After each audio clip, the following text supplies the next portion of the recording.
Our gospel reading comes from Matthew chapter 28, verses 1 to 10.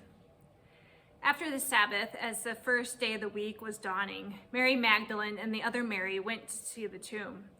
And suddenly there was a great earthquake, for an angel of the Lord descending from heaven came and rolled back the stone and sat on it. His appearance was like lightning, and his clothing white as snow. For fear of him, the guards shook and became like dead men. But the angel said to the women, "Do not be afraid. I know that you are looking for Jesus who was crucified. He is not here, for he has been raised, as he said. Come, see the place where he lay. Then go quickly and tell his disciples, he has been raised from the dead, and indeed he is going ahead of you to Galilee. There you will see him. This is my message for you."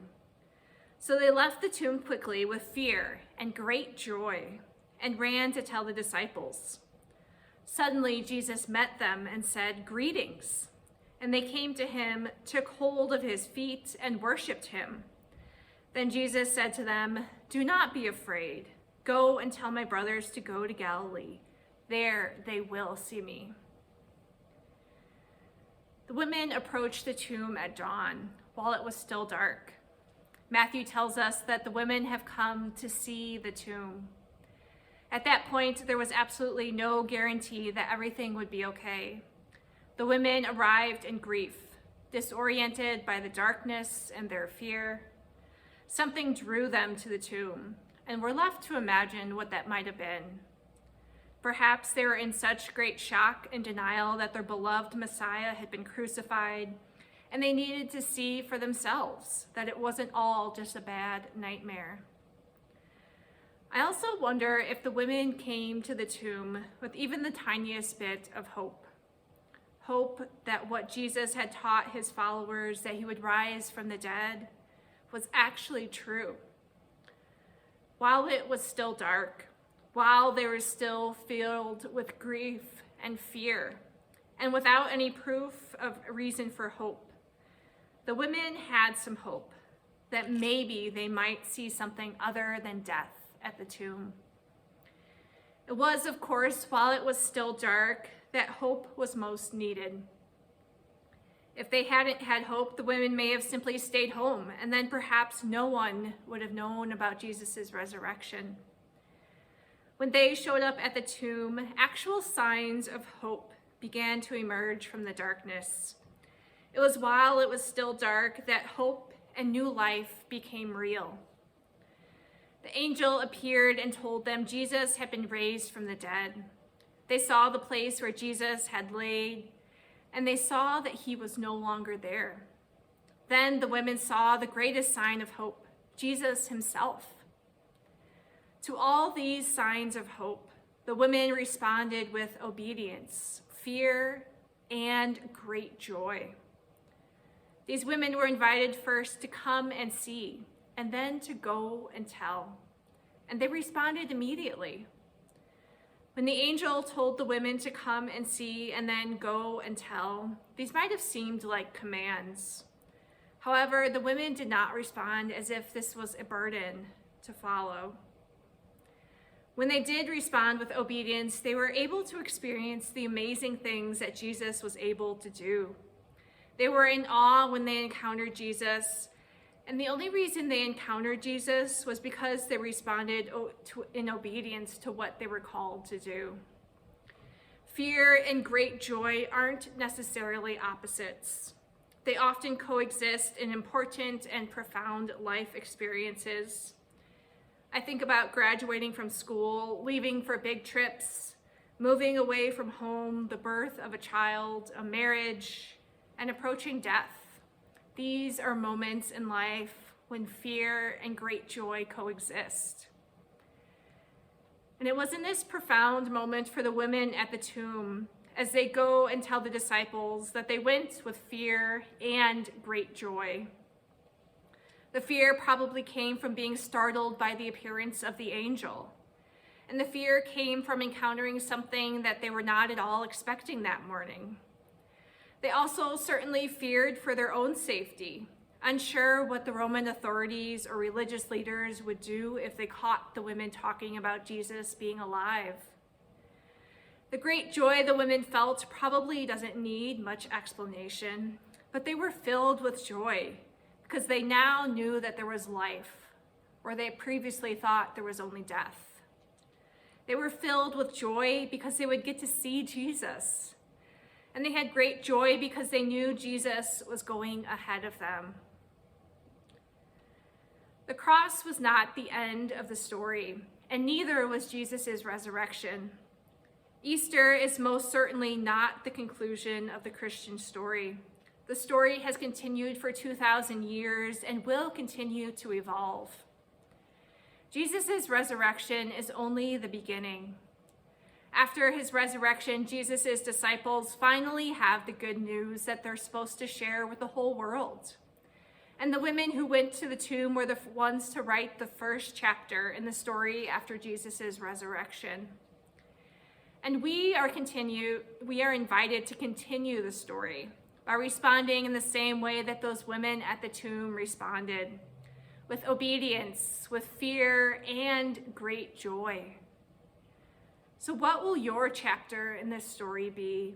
And what will our church's chapter in this story be? Rarely does God give us a roadmap of the entire journey or tell us what to do step by step. All that the two women at the tomb were told was to go and tell the disciples that Jesus had been raised.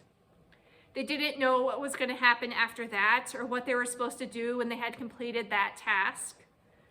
But they took that one step that they did know. They were obedient to following what Jesus had asked them to do, even though they didn't know how the disciples would react, or if they would even be successful in their task, or what they would be asked to do next.